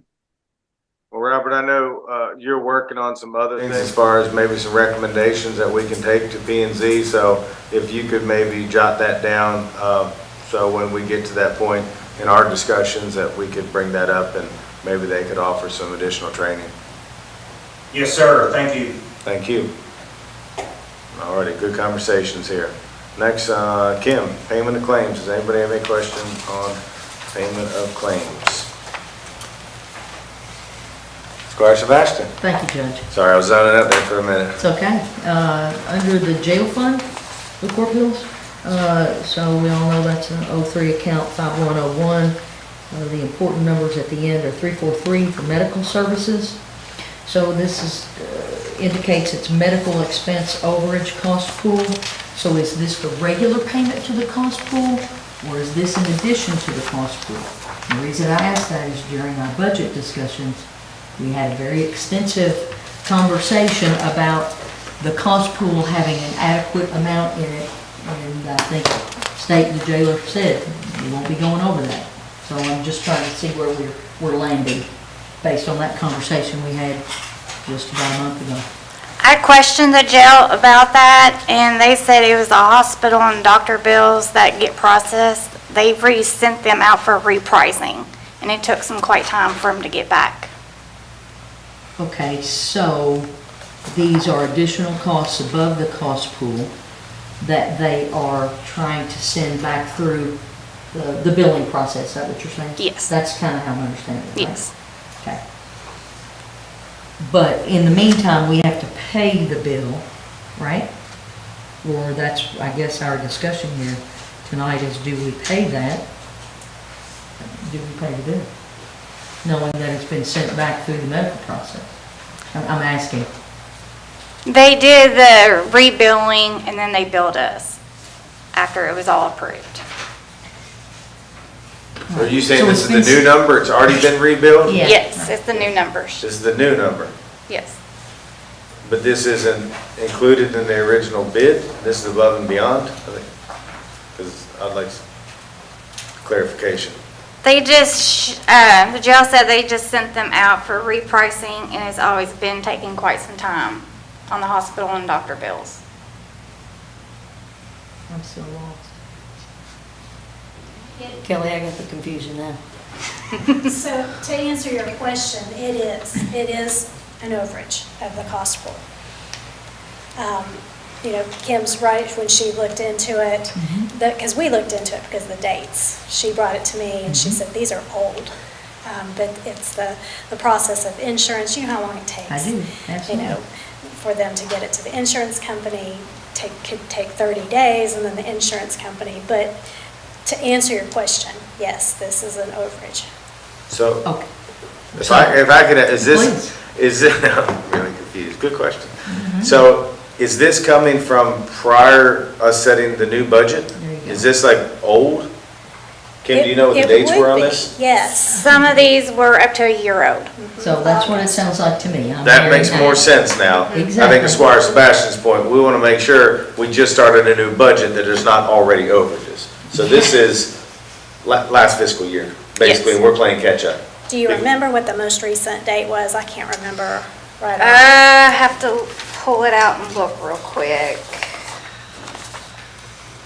Do we have anything in place in regards to bills must be turned in X amount of days? I mean, you're looking 12 months. Were they not turned in, were they not turned in deliberately because of the overage from last year? And they didn't want to just add to that? Or was they misplaced? Or is there anything that we have in place that can protect us from receiving bills that truly no one can explain other than, oops, it's a year old, and we're just getting it to you? If not, I think we need to look at doing something like that. Max, 30 days, 60 days, 90 days. Mr. But a year is just ridiculous. Well, this is a current bill. It's just the insurance processing, but from West Kentucky Correctional. It is current. It just happens that those claims are old because it took a while for them to get through that entire process of billing through the from the doctor to the insurance to West Kentucky Correctional. But I think to Squire Tracy's point, we want to make sure, I think he's being mindful that that Franklin County does its part as expeditiously as possible, because we know there are other processes that have to wind through outside of our control, so that we don't So there's not a habit of bills from maybe last fiscal year showing up in a current fiscal year budget? Am I saying that? Yeah, absolutely, that are unexpected, that weren't Yep.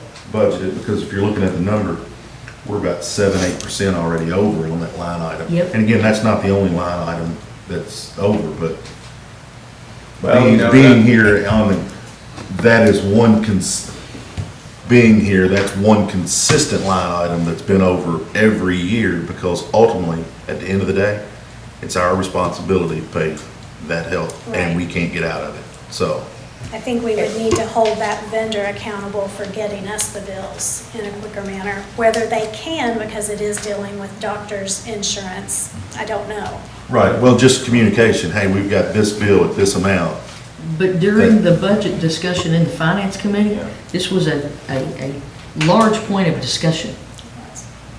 Well, and I'm looking at it too, not just this person, but anyone that has a contract with us. And I'm not saying everybody do this purposely, but keep in mind, like Squire Sebastian just said, when we get into a finance committee, we're looking at contracts or they come to the court and we don't have bills that maybe they went over a bunch last year, that's really gonna change the bid process for me, you know what I mean? Because we don't have all the information. So, I don't know, Max, is there anything we can do? Like, to say bills are due within a certain amount of time or anything over? I believe the law says you gotta pay them in 30 days once you get them.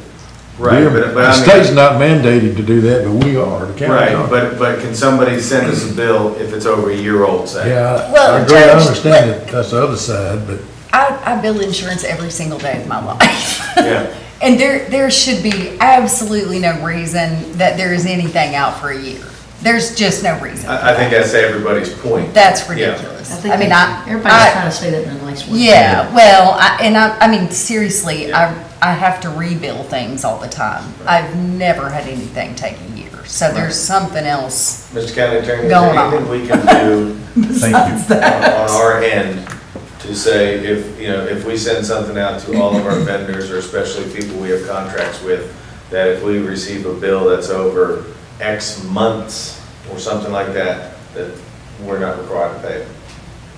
It can be built into the contracts. I mean, the contracts that we sign with these vendors, it can be built in as a term of that, you know, within so many days of service or processing of the service that they be provided. I mean, so that's So when I'd love to see we that work on the contracts next year, that's something that we could put in all the verbiage basically, or any contracts that come before us. Yeah. Judge Willis? So many days after the service is provided, the bill will be sent. If it's sent after a certain time, it may be paid, something along those lines. No, that's all contracts. Okay, Squire Wisman. I was going to bring it up under our new business, but in my 7-8 months here, there seems to be every meeting that we're hit by a bit of a surprise from the jail. And I'm gravely concerned that our jailer's stepping down in 1 week from today. I was going to ask under new business, but I wonder if we can ask our acting sheriff's department to work in the next week to do a bit of an audit of the financials of the jail. I'm not exactly sure how that would work and who would be involved, but I would like to know what's outstanding, what is coming at us. Is there other sizable amounts laying out there? What's being handed off? You know, I'd like to get some kind of idea of current position. Yep. As well, I was going to ask, and it seems appropriate to go ahead and say it here instead of new business, that I would like to take a moment, a pause, to review all the contracts that are applicable to the jail at the moment. You know, we can edit, I would think, most any of those at any point in time with that 30-day clause that's usually in almost every contract. But I think it's maybe apt timing that we take a really hard look at the financials and the contractual obligations at the jail. And I'll let you know, it appears that the jailer has already left. The sheriff's department has taken it over. Roy is there full-time with some other people. We have talked about an audit. Jack has talked to a company about that. The sheriff has already talked to a company to come in and do an audit of all the inventory, weapons, evidence, anything that's in that jail. So I can assure you it's a daily conversation we're trying to get a hold of. There's a lot of moving parts there. There's some things that have been broken for many years that the sheriff and his staff are trying to get fixed. and some things like that for safety reasons. So we're working on it almost daily. We're on the same page. Glad to hear that. Yeah, a lot of concerns about what is going to fall through the gaps in the consistency in this transition, so. So far, it's going well. I believe the jailer's there for a couple of days with him to kind of go over some things and make sure that the transition was smooth. And so we feel good now, and we're kind of under control and moving in the right direction. Correct, Tracy? Just to touch on something you said, so if I understand this correctly, Sheriff Quire, Chief Deputy Depp, and Ron Wyatt Correct. is now managing, running the jail. Okay. That is correct. Thank you. And I'll just say publicly that I appreciate them helping us out with that. You know, put us in a little bit of a spot having a jailer retire after 8 months. So I appreciate the sheriff and his team stepping in. Ron worked there for 5 years previously. He has a good rapport with most of the staff that's there. That was, you know, seamless. So it's a good thing. So we're trying to get things figured out right now. Squire Sebastian. Thank you, Judge. I still have one additional question in regard to the jail bills. But let me circle back and ensure I know how we're going to handle this item. Is the mood of the court to pay this bill or to hold this bill kind of in abatement for a period of time till we understand what's going on with it? I don't know what we're doing. I want to ask. For me, just hearing what we've talked about, what Max has talked about, I don't know how we wouldn't legally pay it because there's nothing in the contract currently that says they can't bill us. So I think if we don't pay it, then we'll not be in compliance. Gotcha. I just want to But make sure we I close the loop appreciate on it. it. Yeah, that's where I am. But if anybody else has any other thoughts, I'm all ears. You might, I'm not saying, because Max is the county attorney, not me, but could you not ask them for documentation of what we owe for? It might have been in the bill, I don't know. Sounds like, Kim, did they send that? Yes, they did. Okay, so she has that. She doesn't have it with her right now. Yeah. Okay, you had another one? Yes, sir. On page 2, of course, it's an 03, not 101. And the last item, the last three numbers are 4, 8, and 1, has to do with uniforms. So typically in our bills, when we have uniform expenses, they're attributed to a specific staff resource. And I can't recall ever seeing an expense like this in the bill where it just lump sum says pants for staff. So who can advise what this is for and how it's presented this way? I mean, and Kim, I hate to ask. I'll just say real quick, because I know very little about it, but I will say the sheriff, and I don't know why it's listed like this, whatever, but I do know one of the first things the sheriff noticed was the staff in the jail was wearing all different types of pants, jeans, and so it was very important to the interim jailer that everybody be in uniform and look respectable and things like that. So I do know, I've had a conversation with the sheriff about pants and things like that, but as far as what they did and how they bought them and things, Kim might be able to speak on. I don't know. I know sometimes they'll have a stock supply of pants in their storage where they have such a high turnover.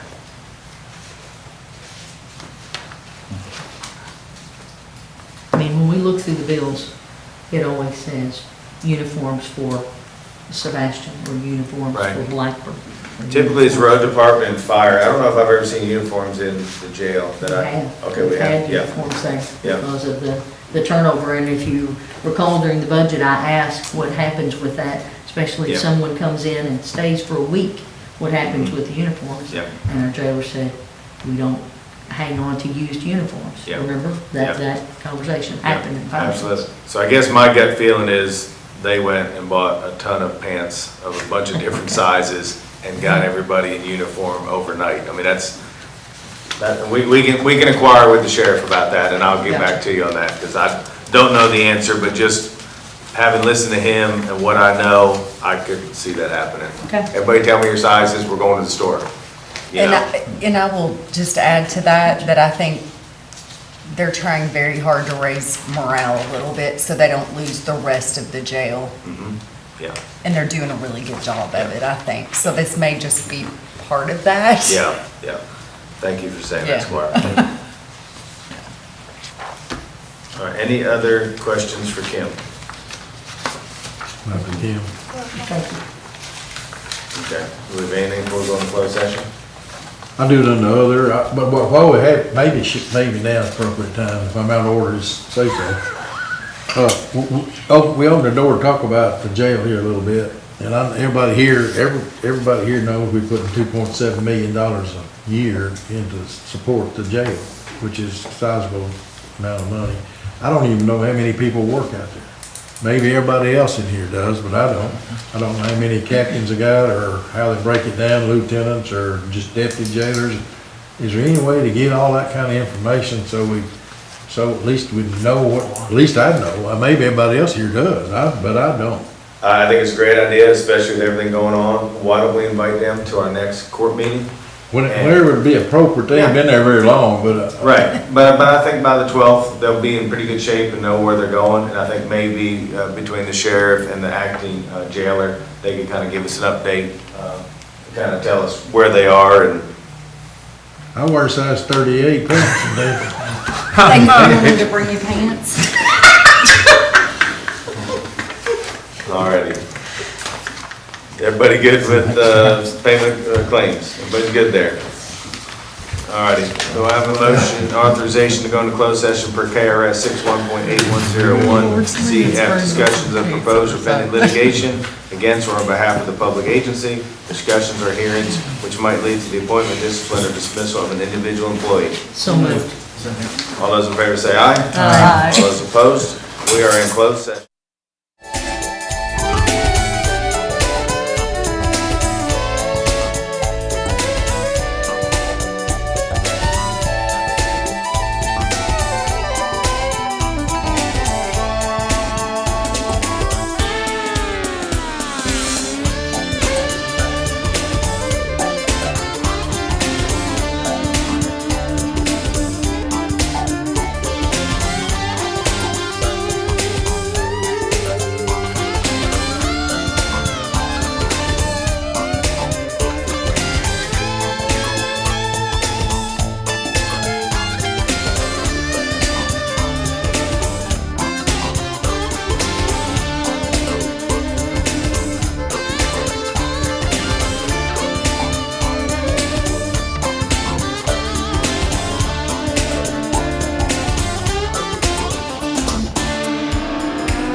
favor say aye.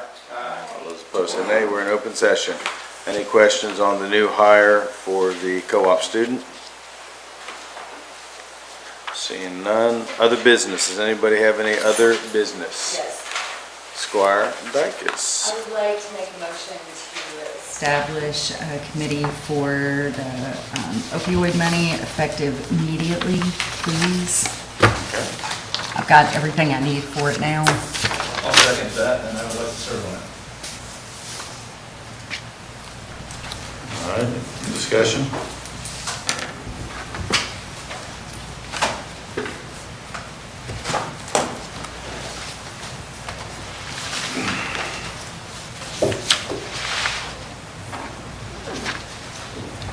So we're gonna vote on it now, you're gonna vote it on the, when we get into the, We'll have to do it when we get into, Yep. pardon?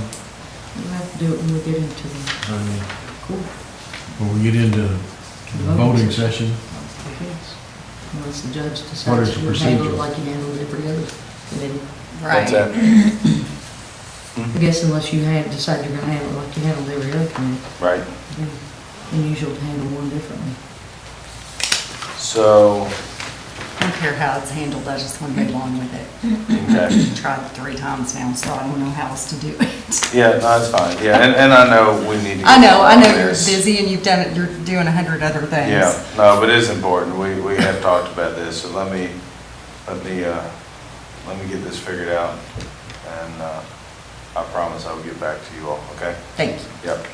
Judge, we have a formal action, though, first and second. We have to either take a vote or rescind those. I'd like us to go ahead and We establish it as an action by this court. do it either, do it any way you want to do it, however you're comfortable. I just really do want to get on with it. And I don't know how else to make it happen. What's the will of the court?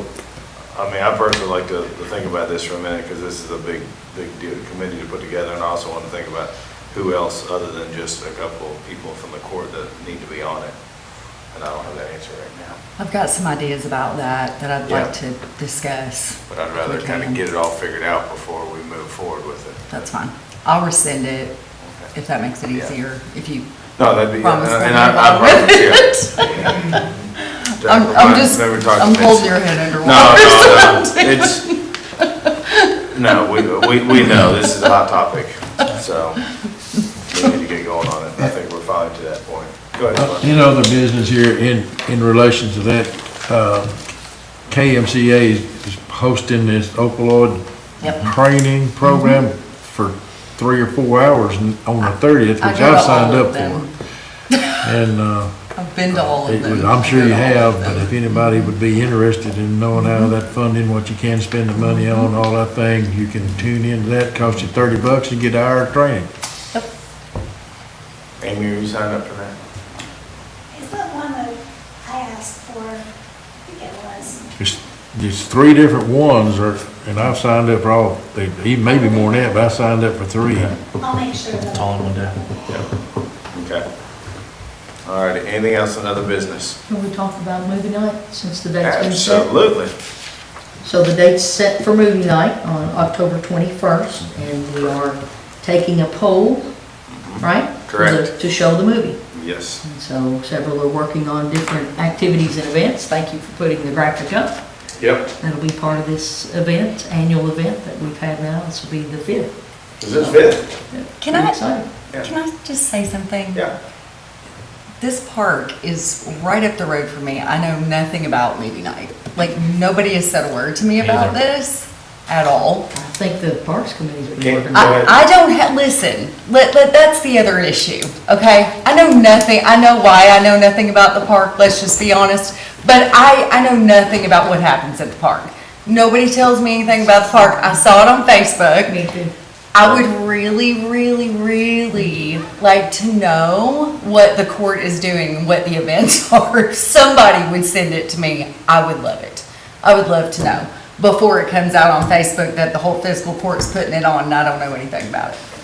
I would really appreciate that. Okay. Well, it's an annual thing we've done every year, so. But I'm not, this is Okay. my first year. But, yeah, So this is you a new need to court. remember that 3 I of us are understand brand that, new but and this we is don't know community anything event, about it. Okay, go ahead, Scotty.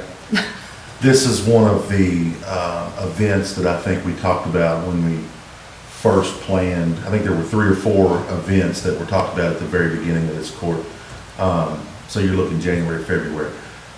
Honestly, this was thrown together this week by Andrew, and he's done a great job with it, and we had an idea of letting the public pick what they wanted. We're less than 2 months away.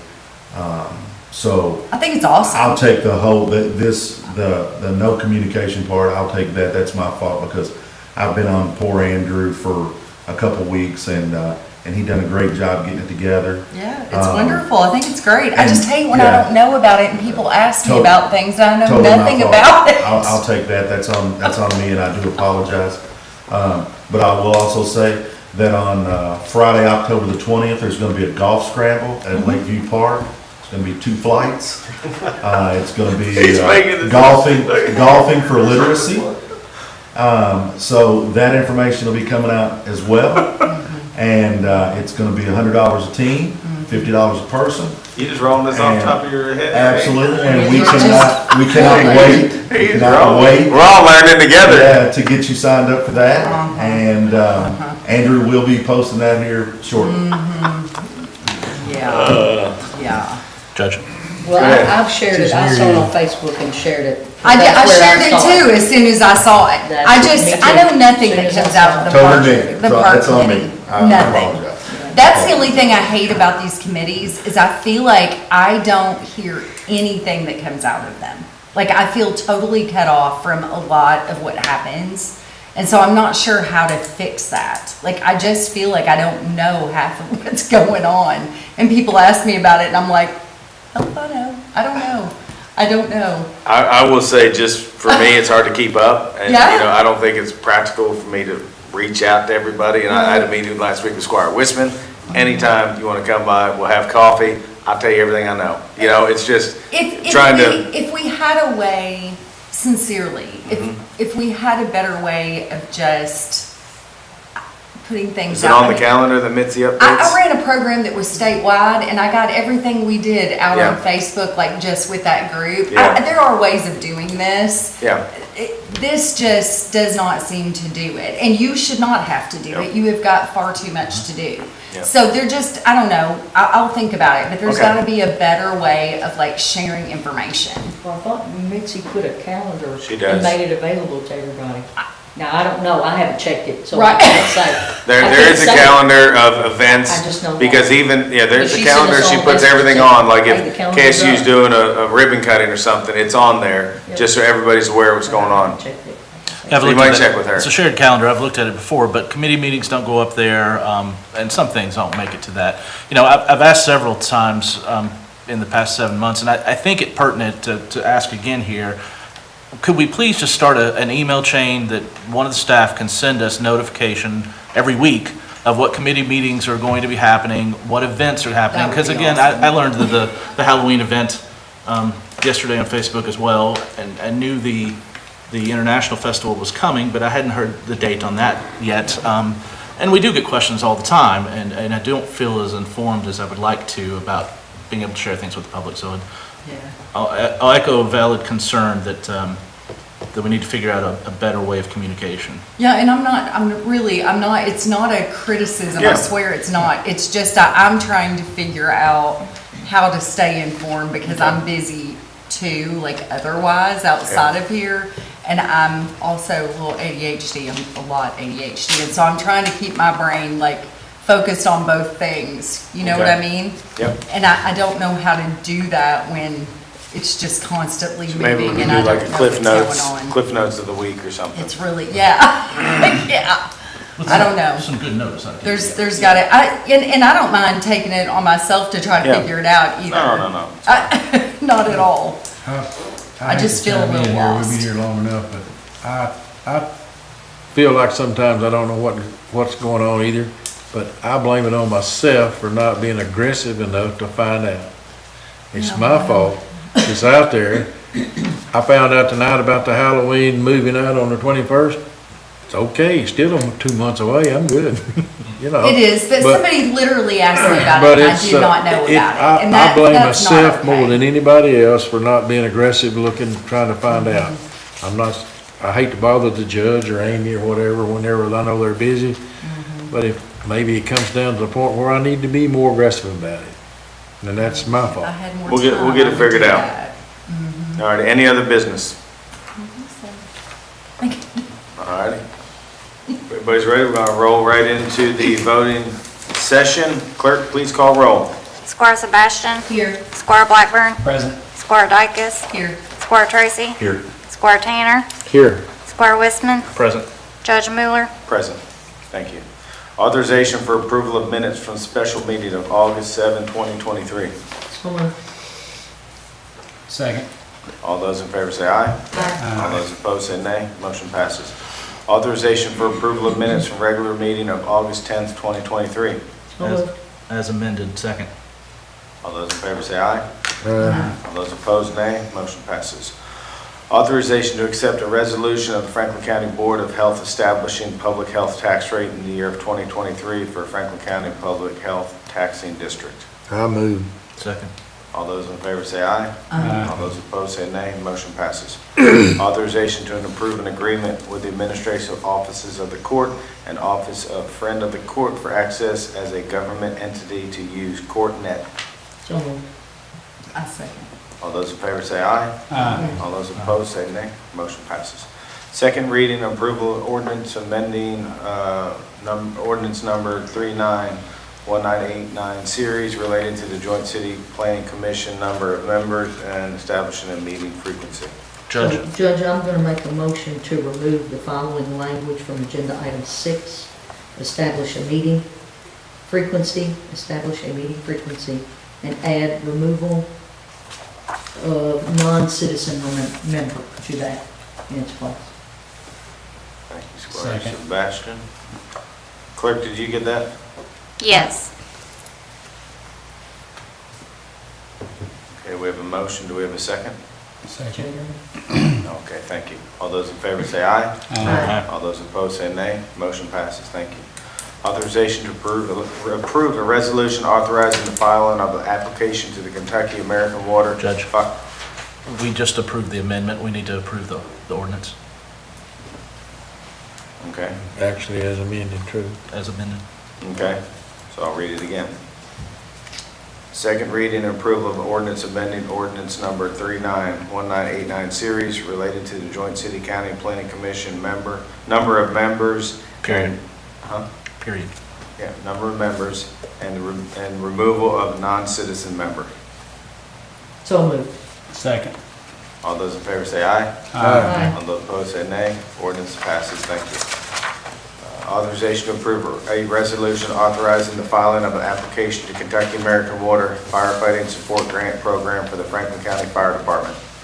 So moved. Second. All those in favor say aye. Aye. All those opposed say nay. Motion passes. Authorization to approve a resolution authorizing the receipt of funds from FEMA, Division of Kentucky Energy Management, event number 4702DR-KY for cleanup efforts by the Franklin County Road Department. So moved. Second. All those in favor say aye. All those opposed say nay. Motion passes. Authorization to approve a resolution relating to the 2023 Franklin County tax rates for real property, aircraft, watercraft, non-commercial, and 2024 tax rates for motor vehicle and watercraft. So moved. Second. All those in favor say aye. Aye. All those opposed say nay. Motion passes. Authorization to approve a resolution relating to 2023 Franklin County tax rate for insurance capital and bank deposits to be used for general government. So moved. Second. All those in favor say aye. Aye. All those opposed say nay. Motion passes. Authorization to receive treasurer's report. So moved. Second. All those in favor say aye. Aye. All those opposed say nay. Motion passes. Authorization to reject bid for mow trim boom mower and re-advertise. So moved. Second. All those in favor say aye. Aye. All those opposed say nay. Motion passes. Authorization to award a bid to J. Edinger and Sons in best bidder for a 9-foot dump body and related snow equipment. So moved. Second.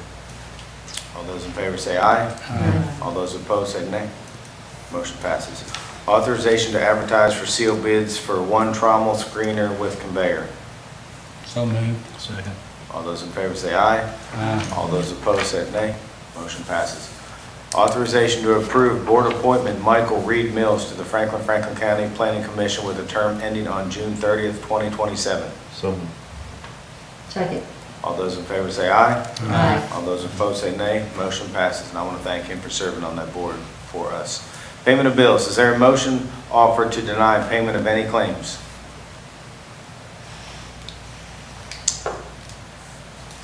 Claims are ordered to be paid.